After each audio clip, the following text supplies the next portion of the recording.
அனைவருக்கும் இனிய சுதந்திர தின நல்வாழ்த்துக்கள். இன்றைக்கி என்ன லன்ச் மெனு அப்படின்னா சாப்பாடு, ரசம், பருப்பு கடையல் அது மட்டும்தான் பண்ணியிருந்தேன். பாப்பா பருப்பு தான் வேணும் அப்படின்னு சொல்லி கேட்டிருந்தாங்க.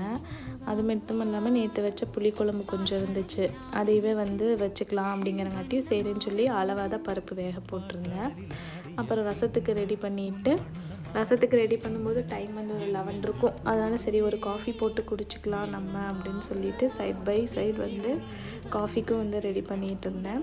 காஃபி போட்டு குடித்ததுக்கப்புறமேட்டு தான் நமக்கு மற்ற சமையலே முடிஞ்சுது. ரசம் வச்சாச்சு, சைடில் பருப்பும் வேக வச்சு கடைஞ்சிட்டேன். ஆனால் இதில் தாளித்து கொட்டுவாங்க நிறைய பேர். அந்த மாதிரி தாளித்து கொட்டினா பாப்பாவுக்கு டேஸ்ட் பிடிக்காது, அதை சாப்பிடவும் மாட்டாள்.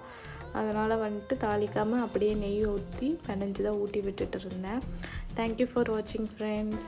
Two support my channel, subscribe the channel.